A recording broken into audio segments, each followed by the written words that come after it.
این داستان واقعی لبابوه. اون توی کارخونه اسباب بازی سازی به دنیا نیومده. اون از دل قبرها اومده بیرون. اواخر قرن 19 یه مرد توی انگلستان شبهاشو توی قبرستون سپری میکرد. اون باور داشت که میشه بچه‌ها رو دوباره زنده کرد. کافیه بدنشون رو به شکل عروسک در بیاری و نگه داری. اون تابوت‌های کوچیک رو باز میکرد.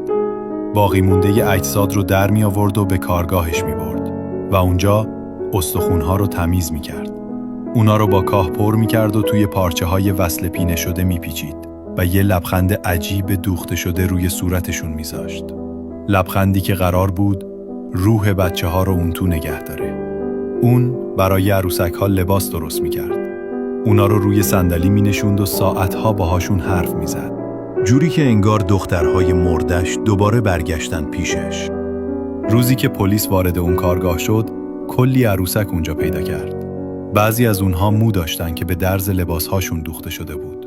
بعضیاشون ناخنهای واقعی داشتن که زیر پارچه پنهون شده بودند و همشون سنگین‌تر از یه عروسک معمولی بودن. پلیس عروسک‌ها رو ضبط کرد.